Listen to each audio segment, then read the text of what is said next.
Welcome to the B2B Growth Blueprint Podcast, where we talk with entrepreneurs, founders, and leaders at B2B services, tech, and SaaS companies to learn the systems and processes they've used to create success for their business. We'll also learn from marketing and sales experts to provide insights to help you grow your business. I'm your host, Mark Osborne, and the podcast is brought to you by Modern Revenue Strategies and their 10x ROI B2B Growth Guarantee.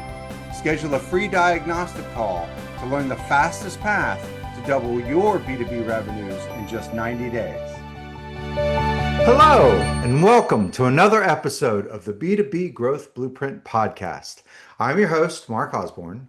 Today, I'm very excited to welcome my guest, Ron Gerrans. Ron has spent more than 2 decades at the intersection of strategy, technology, and operations, helping companies turn complex challenges into scalable growth. As the managing partner of Alpine Growth Partners, he advises performance-minded owners and CEOs on how to align people, process, and systems to drive sustainable execution and enterprise value. He's a former CEO of 2 different startups and an information services firm he acquired from McGraw-Hill and then successfully exited. Ron has led growth and turnaround initiatives across industries, including software, utilities, real estate, and construction. His experience spans startups to billion-dollar public companies with a track record of revitalizing operations, improving P&L performance, and guiding technology-forward transformation. Ron earned his MBA in strategy and operations from the Wharton School of the University of Pennsylvania and a bachelor's in architectural engineering from the University of Colorado Boulder. He's known as a practical visionary. He brings a rare balance of strategic mindset, execution discipline, and technical curiosity, mentoring teams while driving measurable business results. When he's not helping companies grow, you'll find him outdoors, skiing, biking, or hiking with his family. Ron, welcome to the show. Thanks, Mark. Glad to be here. Yeah, I've been looking forward to this conversation. We've had a chance to connect a couple times before this. So before we jump into some of these interesting topics we've got planned, why don't you give our audience a little bit of a background of sort of like what your career path has looked like and how it led you to where you are today? Sure. I think you kind of laid out a lot of it there.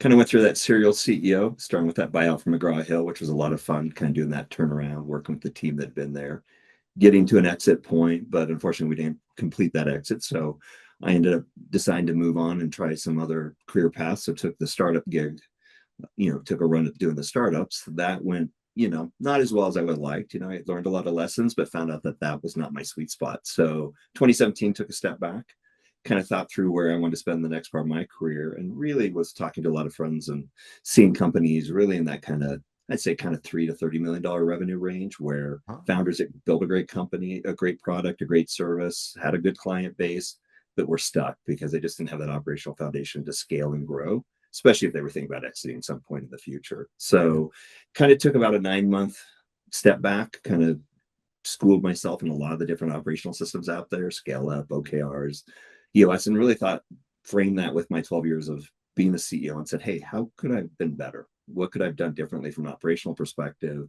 and made our companies more effective? And that gave me kind of the foundational tool set that I started Alpine with in 2017. Partnered back up with somebody I'd worked with back in the late 90s, so probably about 4 years ago. We formalized a lot of the framework, really created our peak performance operating model, and really laid the foundation for kind of where we are today. I love that. So we actually we use some of those same analogies around, ascending to the peak and some of the same things in our business. So it really sort of resonates there. So as you're working with companies, you've talked about that, oftentimes you can help them see some of the gaps, that they can't. As you're working with a company or helping them to identify some of those gaps, what are some of the processes that you use to help uncover those opportunities, those gaps that might exist? Sure. A lot of times when we're brought in, it's because a company's feeling pain from their operations. It's Yeah. kind of hard for the successful CEO founders to get them to understand those gaps until they are feeling that pain. So that's usually where we start. Take, for example, one of my clients was going through a really rapid growth expansion, starting to hire a bunch of new people.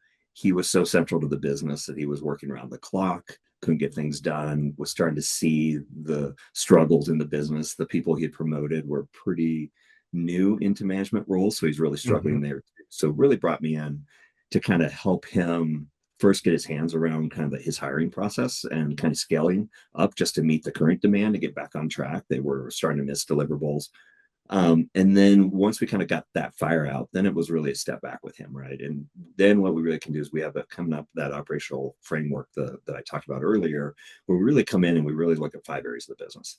We look at the Okay. customer journey, really from your world of marketing through sales, account onboarding, account management, customer success and support.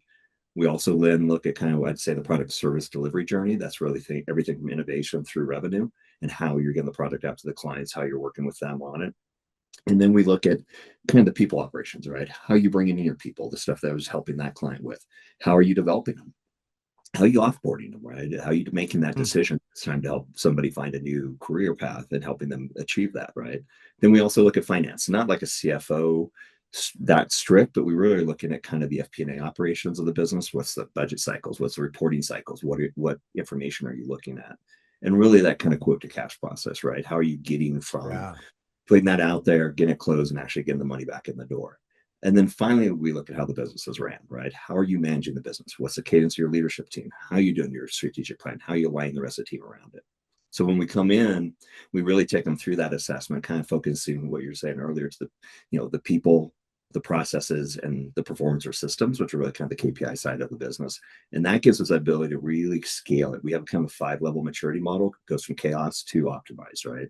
And by Uh-huh. staying there and going through and talking to people and looking at their systems and looking at their documents, we kind of see where the company is and where those gaps are. And that helps us then to prioritize with the CEO how we're going to then help them implement over the next, say, 6 to 18 months to build that operational capability, get somebody running it. And like I said, our job is to build capabilities, not dependencies. So get ourselves back out of that company at the end. That's a really comprehensive approach. Those 5 different areas, spanning everything from the customer path to the employee path, and the leadership path, like all of those different things, very comprehensive. I oftentimes will, sort of have this conversation with founders and entrepreneurs that, there's 10 smart things you could do in the next year. You probably only have the bandwidth to do about 3 of them. As you're taking such a comprehensive approach with your clients, how are you helping them identify what are the right 3 of all the things that they could be doing? Because I'm sure in each of those 5 areas, you're identifying some gaps, and we could all get better at a lot of things all the time. How do you help them uh, sort of create focus and prioritize? Yeah, really where we work there, we work both kind of 10,000 foot level and down at the weeds level, right? So Uh-huh. part of that is if you take that last one, right, the management structure, how does a team manage? How do they plan? I use a version of an OKR type model that a lot of people are familiar with, objective and key results. Adding a aspect to that of actually putting together the operating plan and how you're going to achieve it. And Hmm. what I usually am doing is helping that senior team actually learn to act as a leadership team and work on the business versus in the business. And Got it. that's really getting them into that cadence of stepping back and saying, what are those priorities, right? The reality is most people will, I tell them no more than 3 to 5, no more than 3 to 5, target the 3. And most people go for the 5, 6, 7 Yeah. through a couple of those quarterly cadences where they realize that overcommitment, they can't get everything done, right? Yeah. And really start to teach them how to balance that working in and working on the business. That's at the high level. And then usually in my engagements, because I am in that COO role within the company as either an interim or fractional, I tend to work with each of the leaders and really helping them start to understand how do they operationalize that into the business, right? What are the problems they're dealing with? So while it may be 3 at the corporate level, there are a lot of things happening within the different business units where we're helping them kind of start figuring out how to understand scalability and operations of their business unit. So, for example, that same one I talked about, his leadership team, when they got together, because when I did the initial kind of question survey, oh yeah, we meet every day to talk about leadership, right? Well, or talk as a team, get them together. It's like, oh, these are client planning conversations. This is not actually working on the business, right? So start teaching him how to do that cadence.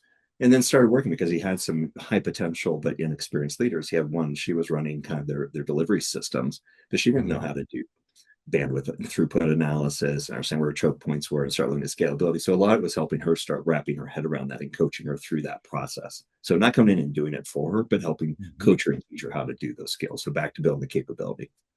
Yeah. So within those three areas that, the leadership sort of capability, or the processes capability, or the kind of technology and infrastructure, where do you oftentimes see companies having the biggest gaps? Or maybe not the largest, but maybe the most impactful, the things that's, creating their challenges? Well, usually the problem is as a company matures, and especially a founder-led company, it's really the kind of heroic performance where it's Yeah, individuals, right? yeah, And I'm sure you've seen it with your, the groups that you've worked with. You get the individuals that are the ones that know how to do their job. Nobody else does, right? And even when they're doing their job, sometimes they're not thinking about how do I do this on a repeatable basis, right? that's And right. I find that right there, and then back to the working in versus working on the business. Because all Yeah, they're doing every day is showing up just to get stuff done, right? And once you start teaching them to step outside of that, teach them to scale, teach them to get other people involved, teach them to operate as a team, that's where you really start unlocking the business, because that's when they start understanding that, oh, to get the next level, we can't continue to do what we've done. Then once you've done that, now you can start unlocking and saying, okay, how do we get these processes into repeatable and scalable, right? Where everybody understands how the business is run, building out those playbooks. And to me, I use a crawl, walk, run metaphor, which I know a lot of people do. To me, crawl is yeah, kind of figuring it out the first time. That's where most of these companies are, and kind of chaotic to, just starting to figure it out and turn into repeatable. Walk is that repeatable stage where you can do the same thing, get the same with the same inputs and get the same outputs. And then run is when you start getting scalable. And that's where the systems come in, right? There's no reason to put in a CRM system until you actually understand what your sales process is. that's right. So really taking people through that evolution before we start using the systems to really scale them up. Yeah, we so oftentimes see people will, hear about, oh, this new technology, you got to get it. And so then they'll go out and maybe even evaluate multiple different things, or even, hire a consultant to implement that technology for them, but they haven't mapped the process that the technology is intended to enhance. And so they're running around with a hammer looking for nails, instead of, trying to figure out what is it we're really trying to do here. And we all the time talk about moving from hero led to systems led. And we use the analogy sometimes that, we don't want an action movie. Like, we don't want your business to be an action movie with full of this conflict and big explosions and then a hero swinging in at the last moment to save things. We want it to be really boring, and Yep. just predictable, and no need for heroes to come swooping in, because the system just sort of runs on its own. Do you ever find, as you're working with, founders, or even just sort of key people within companies, that they thrive on, that action, and that fast pace of solving problems, and how do you help them? I see you nod a little bit. How do you help them sort of evolve past that? Well, I mean, that's an entrepreneur, right? That's the definition of an entrepreneur. They Sure. see a problem and they want to go solve it. And Yeah. then they see another problem, they want to go solve it. And it's really starting to teach them to really figure out what they're good at and what they want to do, right? And there's a very big difference between, I'll steal from the US model, the visionary and the integrator, right? They use that terminology, right? And Yeah. I think that's one of the things I really like how they think about, because that person that wants to keep going solving problems is that visionary. And that's what they're really good at. But so it's called chasing the shiny squirrel down the fence line, right? They every Mhm. time they see them, they want to run after it.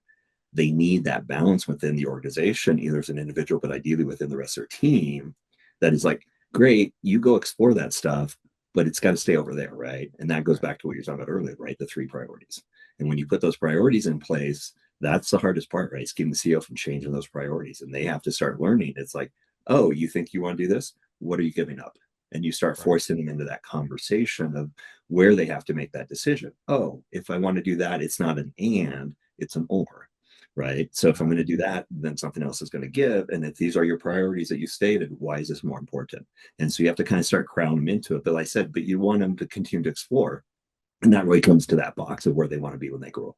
And that's a conversation I have when I come in with a CEO, a founder-led CEO, every time is, hey, what do you want? Where do you want this company to go? Is this a grow and exit? Is this a lifestyle? And where do you want to be, right? What do you really want to be doing in 5 to 7 years, right? Do you want to be running the company? You want to go do product? You want to go play in the technology box? And starting to have those conversations early so that they can understand what really is going to be the path that's going to fulfill them. then you can start feeling around them with the rest of the team and kind of provide that stability to the business while still allowing them to go have that creative mindset that got them to where they are today. And that's a hard balance to it, but that's the balance you're trying to build. Yeah. When I love that framing of you can't just keep saying and, you have Right. to start to say or. And the phrase that I've used oftentimes is, strategy is what you choose not to do. Mm-hmm. Because if you just sort of keep adding things on, there's no strategy there. It's just, yes and yes and. And you talked about something interesting, which I'm curious about. So in our practice, we work with companies both, scaling from, 1 to 100 million, as well as companies that are preparing for an exit or a recapitalization, some sort of transition within the next 5 years. And one of the things that we've noticed is that we actually approach the marketing and sales systems that we build and deploy very differently based on those two different contexts that they're operating in. There's a lot of different reasons for that, but I'm curious from an operations side, what are some of those different contexts that you see companies, going towards based on, the long-term versus short-term horizon and what it is they're trying to do? What are some things that maybe people don't think about because they've been trained? And one of the things I found in marketing and sales is all the training, all of the common wisdom is about, I mean, if you're going to run this company forever, if you're trying to, grow it from 1 to 100 million or a billion, like no one ever talks about, but what if you're in this kind of unique context? Are there some, common wisdom that's probably true if you're just starting out or if you're trying to grow from, 0 to 100 from an operations and strategy side that isn't true if you're in some sort of different context? Yeah. And the way I'd really look at it, like you said, if you're trying to grow, it goes back to that early part of that conversation. You want a company that you're going to grow and run for 10, 15 years. That is a very different timeline and path forward versus, hey, I want to sell this company in 3 to 5 years. And that may be a full exit, it may be a partial exit. Don't know, right? That means in that short period of time, you've got to make it so the company can run by it's without the people, right? Without the key people. You still want the key people, but the company can't be dependent on, right? Going back to the heroics or even tribal knowledge, right? If Right. everybody, if the company only runs because of the people that are in it, and you can't tell somebody from the outside how the company runs, that exit gets really difficult. Yeah. And it's also then you're showing where the scalability is, not necessarily delivering the scalability. And that comes a prioritization, right? If you're thinking you're going to sell in a year and you've built a really nice direct to consumer brand with a nice supply chain, but you're running the ERP as a spreadsheet, right? If you're going to sell in the next year, there's no reason to a strategic, there's no reason to put in an ERP system, right? Right. Example, if you're going to run it for 5, 10 years, then you better start investing in that ERP system and decide where that investment makes sense once you've taken care of the other pieces. And that's the way I really look at it is how do we build scalability, non-people dependency to get it ready for a transaction if they're going to go with that approach. Even if they're not going to go that approach, we still want to start doing that. But now we can start looking at the systems and the scalability to get past that longer term window. Does that make Yeah. sense? Yeah, absolutely. Well, and it comes back to that sort of strategic planning Right. of really having a picture of where you want to go. There's what's the phrase? If you don't know where you're going, you'll never know when you get there. Yep. And oftentimes we see companies that are sort of managing themselves that way because they never take the time to really hammer down and then to make those strategic choices of if I'm going to do this, I can't also do this. I Yeah. have to do one or the other. I'm curious, what you've seen is the impact that culture has on empowering companies to either lean in and embrace, some of these operational or strategic choices. And what are some ways that you've seen, culture really have negative impacts or positive impacts and how it uh, impacts the organization? I think we've all heard the term, right? Culture eats strategy for lunch. Right. Yeah. Because, Or yeah, so, breakfast depends on or breakfast or oh, whichever. who you ask. Yeah. You're right. Um, to me, what that really means, if nobody's really dug into that and spent the time there, it is. I mean, culture will define whether or not you can move forward and how you move forward. And the companies that don't define the culture are defined by the culture. And that's where you get dysfunction. And that's where you get challenges and you get the politics and you get people working at odds, right? And that's one of the core things I focus on, is that alignment within the organization. And that's why we use a version of the OKR cascade model, right? You set your strategic, and you, by the time you get done, everybody in their job description should know what they're how they're contributing to that, both the working on the business and how you're moving it forward, but even in working in the business, right? What are your KPIs and FPIs you're working to, what are the core things that you're supposed to be doing in this role? And you really need to align people and then define how those people work together, your culture. But, I went through a cultural transformation when I was running the e-source company about from McGraw Hill, because I went from 32 employees to 98 employees over a very short period of time. Wow. And if you're looking at it, so every time you double is where things start breaking. And I had a culture of a company that was pretty much an us versus them when they're part of McGraw Hill, because of the uniqueness of the company. Mm-hmm. I made the false assumption that the culture would hold. I didn't realize at the time, as early in my career, that you have to nurture that culture. We doubled, had a few, had helped some people leave. That's one part I do understand, is you don't have a culture until you fire somebody for those reasons. But culture started breaking down. And really, when I went back and really started to understand how to be culture, the frameworks I did that I learned about, what I really liked about it's not about putting a bunch of words on a whiteboard. It's about behaviors. And culture is really the summation of the defined behaviors, what are acceptable and what are not acceptable. And that's when I work with companies on culture, I really help them try and understand that. You need to find the behavioral patterns of what defines the culture that you want. It's not just about putting the words on the board, but what are the behavioral patterns that support those, and what the behavior patterns are detrimental to those. And back to that point, I always tell people, your culture isn't truly there until you fire somebody purely for a cultural misfit reason. It's a kind of a mean way to be, but it's true, because that person's miserable, right? And that's the other thing, is you go back to that how we help people leave a company. It's not just saying, hey, you're a loser, you need to leave. It's saying, hey, this is not the right company for. It's helping them see this is not the right company for you. This is not a place you're happy, you're going to grow, you're going to be fulfilled, right? Helping them make that realization makes it a lot easier on both parties, because then they can select and go, wow, you're right. I think this isn't a good fit. So let me look and go and support them in getting out of the organization. But until you're willing to do that, you're not really building a culture. But once that culture is there and people are aligned around it, then your strategy gets executed very well.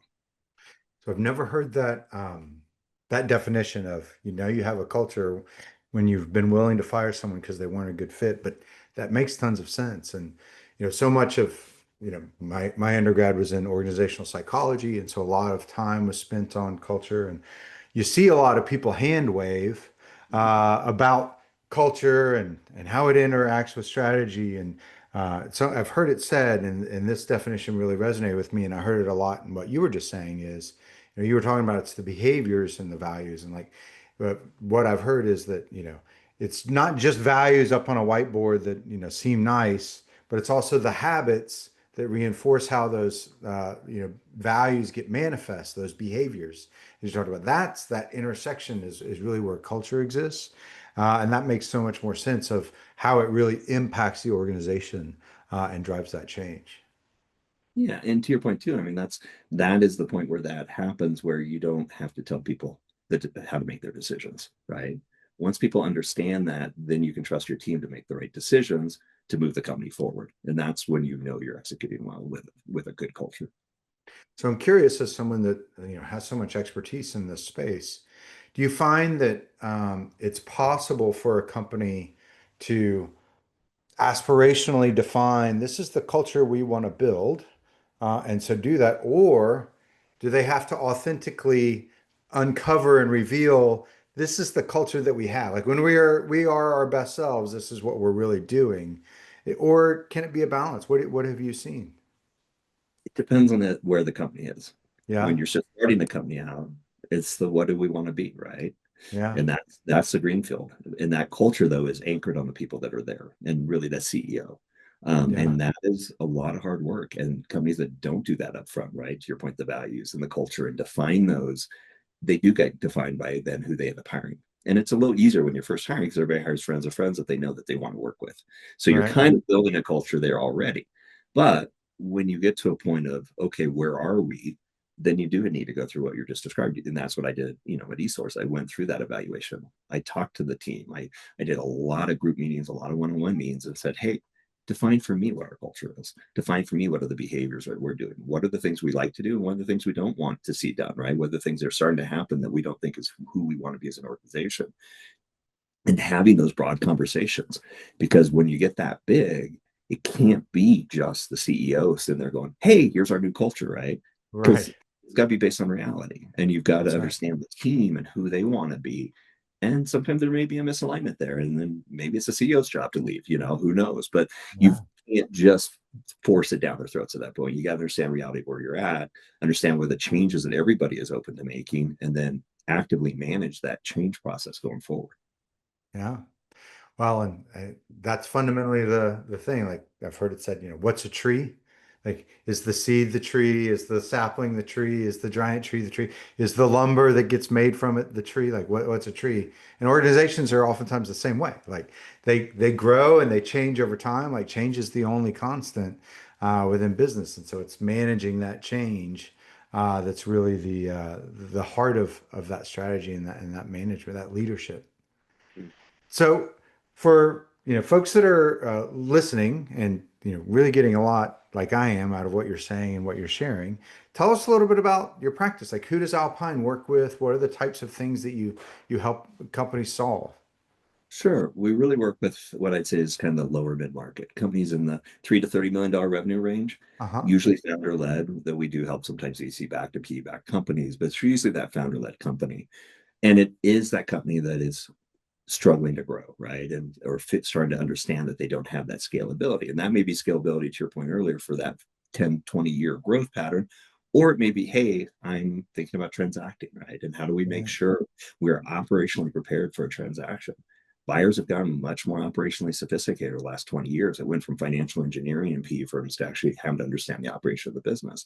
And so we're there to really help those companies through either one of those phases to kind of help them get ready. That's fantastic. And so for folks that are listening and sort of find themselves in that space, what's the best way for them to engage with you and get in touch?